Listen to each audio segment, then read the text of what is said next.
Olá, tudo bem? Bem-vindo ao canal Viver de Renda. Se inscreva no canal, deixe seu like e compartilhe com os amigos. Nos acompanhe no Instagram Viver de Renda Canal. A lei das estatais foi um dos grandes avanços que tivemos no Brasil nos últimos anos. Curiosamente, a iniciativa foi proposta e apresentada, aprovada no governo Michel Temer. Para quem esperava muito pouco ou quase nada do governo Temer, muitos avanços foram realizados à época do seu governo. Um dos principais, além da lei do teto dos gastos públicos, está a lei das estatais. Destaca-se também a gestão das empresas estatais à época, com excelentes nomes do mundo empresarial, como Pedro Parente, que liderou a Petrobras, como Wilson Ferreira Júnior, que presidiu a Eletrobras. Grandes nomes estiveram à frente das empresas estatais, levando moralidade após terem sido achacadas por criminosos nos últimos períodos que antecederam o governo Temer, né?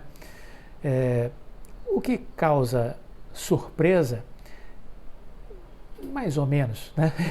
Algo já previsível que em algum momento ia acontecer, mas não deixa de ser surpreendente quando ocorre, é que os políticos estão mobilizados para tentar mudar a regra da lei das estatais, porque essa lei impediu que as estatais continuassem sendo achacadas por partidos, por políticos, né, pelos governos, e aí agora eles querem modificar.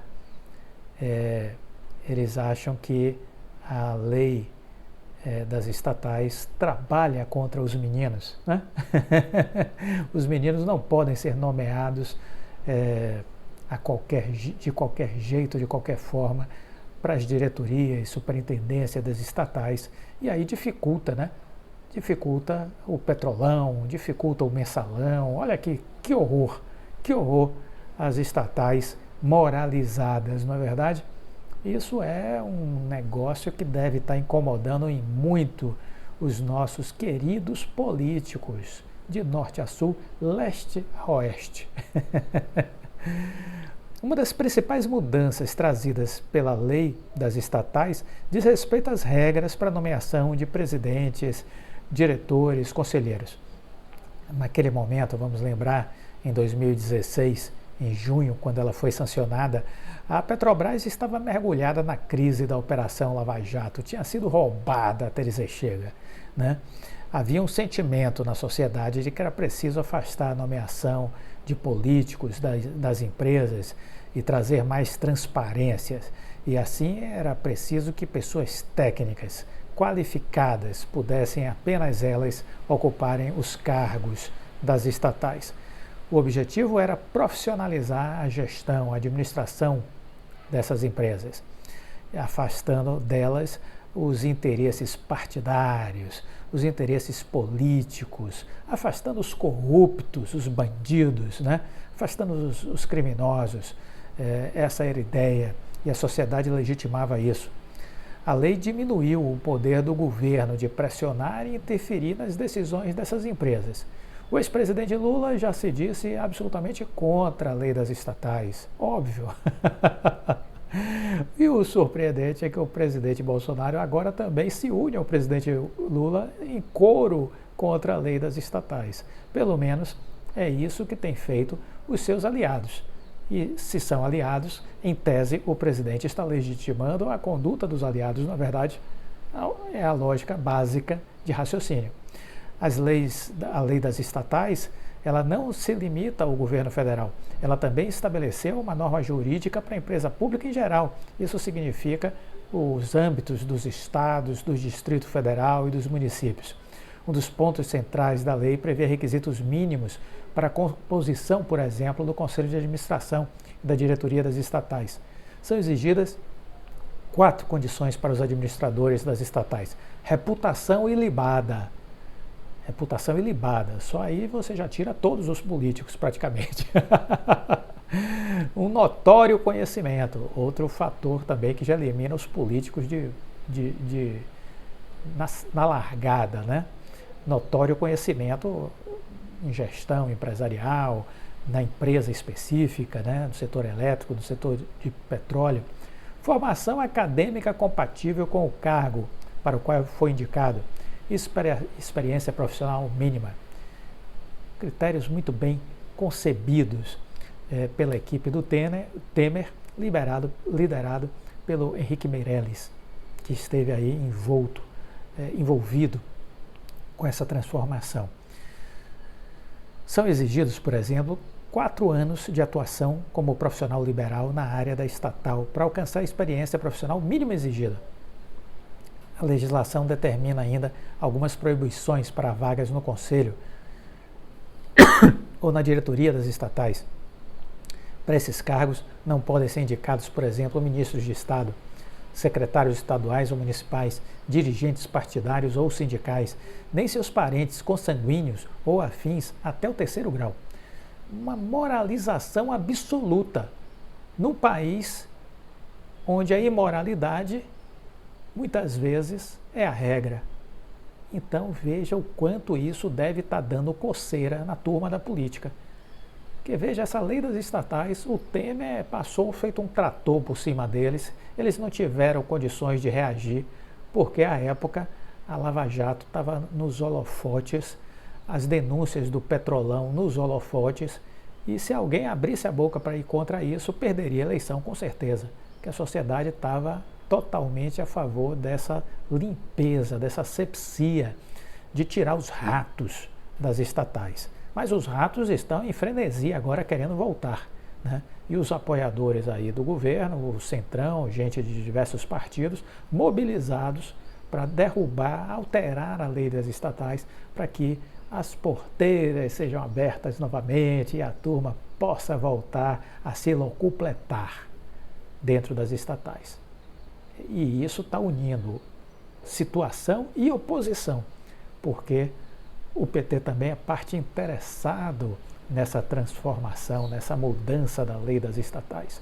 Esteja atento, não seja bucha de canhão, não seja massa de manobra, nem de direita nem de esquerda. Aprenda a raciocinar, seja uma pessoa de senso crítico, seja uma pessoa decente no raciocínio, para você não ficar refém dessa turma, entendeu? Sendo jogado de um lado para o outro, acreditando nessa turma e não tendo senso crítico para perceber as pegadinhas, as reais intenções e o quanto isso é danoso para a sociedade. Sim, porque os prejuízos nas estatais vão ser depois custeados pelos governos. E o que custeia o governo? Os nossos impostos. O seu, o meu, de sua mãe, do seu pai, do seu tio, do seu irmão, do seu filho, de sua sobrinha, de todos. Porque o governo não produz nada. Então ele se sustenta com os nossos impostos, de pessoas físicas e jurídicas. Entendam isso de uma vez por todas.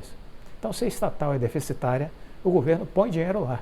E se o governo põe dinheiro lá, está botando os nossos impostos lá para dentro, para pagar os prejuízos. Ocorre que, enquanto isso acontece, a turma da bandalheira enriquecendo. Isso já foi feito na Petrobras, isso já foi feito na Eletrobras, nos Correios. Não faltam maus exemplos. Não faltam. Então, mudar a lei das estatais é uma proposta criminosa. Todo aquele que está propondo mudar a lei das estatais é um bandido. Visceralmente é isso que ele é, um marginal. Não há dúvida sobre isso. Não pode se ter dúvida a respeito disso. Se você vê um político defendendo mudar a lei das estatais, ponha na testa dele o carimbo de bandidão. Bandidão, é isso que ele é. Entendeu? É simples de entender. Você não pode ter dúvidas a respeito disso. Não seja inocente. Não seja inocente. A Petrobras é uma empresa de economia mista e que tem o governo federal como principal sócio, principal beneficiário do pagamento dos dividendos. É este governo federal. Entendeu? Por ser uma companhia de capital aberto na Bolsa, dentro e fora do Brasil, aqui nos Estados Unidos, né, a Petrobras é submetida a uma infinidade de auditorias, fiscalizações e prestações de contas. Todo esse processo se intensificou com a criação da lei das estatais, que à época foi comemorada pelo mercado. por trazer transparência, por trazer profissionalização à gestão da empresa.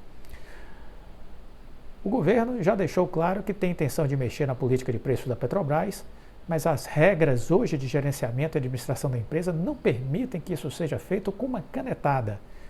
Alterar a lei das estatais permitiria que o governo passasse o rolo compressor nas diretorias e fizesse o jogo tal qual deseja. Isso é muito perigoso. Seja um governo de direita ou de esquerda, é muito perigoso. Agora, ainda falando sobre isso, vamos pontuar que o ministro de Minas e Energia recentemente deu uma declaração, o Adolfo Sachida, alguma coisa assim, Sachida, ele disse que é impossível o governo interferir nos preços dos combustíveis. Essa questão não está no controle do governo, mesmo que a União seja acionista majoritária da Petrobras. Mas eu diria que se o problema todo é este, controlar o preço dos combustíveis, o mais correto, mais decente, honesto, seria o governo tirar a empresa da Bolsa de Valores, nos Estados Unidos e no Brasil. Fecha o capital da estatal. Ela passa a ser 100% estatal. Fecha o capital da empresa. Ela passa a ser 100% estatal. Em sendo assim, o governo faz o que quer. Pode chegar, baixar o preço para R$1 do combustível. R$1 apenas. Uma canetada. A partir de hoje, o preço do combustível vai ser R$1. Pronto, acabou. Acabou. Não interessa a ninguém. A empresa é uma estatal. O governo tem este poder. É sua empresa, ele decide. Não é? Aí vai responder apenas ao Tribunal de Contas da União e aos órgãos de fiscalização do poder público. Mas essa é a maneira mais honesta de agir. Seja o governo de direita ou de esquerda, se quer controlar preço, fecha o capital da estatal, da empresa de economia mista, tira ela da bolsa e aí sim, faz o que quer, respondendo aos órgãos de fiscalização. Esse é o meio de fazer. Se querem fazer isso, é o caminho. O ex-presidente Temer disse que, se a lei das estatais for modificada, vai haver um grande retrocesso no Brasil, não só aos olhos da sociedade, como aos olhos do mundo. E a cobrança virá, eu também acredito. Né? Não ficará impune essa decisão. O ex-presidente Michel Temer saiu em defesa da lei de estatais, promulgada em seu governo, dizendo que se houver retrocesso, a cobrança virá. Eu também acredito nisso. Para aqueles que acham que podem fazer o que quiser, eu acho que em algum momento a cobrança bate a porta. A cobrança bate a porta. Então é isso que a gente precisa entender. Reflita sobre o assunto, pesquise mais, estude mais. Só para finalizar esse assunto, o governo já recebeu de 2019 para cá, o federal, estadual e municipal, mais de 670 bilhões de reais, mais de 670 bilhões de reais, considerando aí dividendos, impostos e royalties da Petrobras, os municípios, os estados e a União. Isso tudo poderia ter constituído, de 2019 para cá, um grande fundo para a estabilização de preços. Porque o que faz o preço de uma empresa subir é o custo de sua matéria-prima. No caso da matéria-prima da Petrobras, é o barril de petróleo. Ele é cotado internacionalmente. Então, o preço é pactuado pelos grandes produtores mundiais. E em dólar.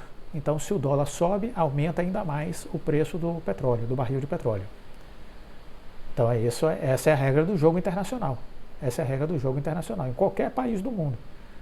Soma-se a esse custo, né, da variação do produto, a parte tributária, que no caso do Brasil é metade dos impostos, do preço do combustível na bomba. Então saiba que se o combustível está a R$ 8, R$ 4 é imposto. São os impostos, né? Metade impostos. É isso que você precisa saber, é isso que você precisa analisar. O fundo de estabilização de preços já poderia ter sido criado há mais de 10 anos. Nunca foi. Nunca se teve interesse em fazer isso. Mas essa era a medida correta. Foi isso que a Noruega fez. Era isso que o Brasil já deveria ter feito. mas ainda não está tarde para fazê-lo. Basta querer, basta ter seriedade. Este é o caminho. Gostou do vídeo? Deixa o like, compartilhe com os amigos, fique com Deus e até a próxima. Tchau!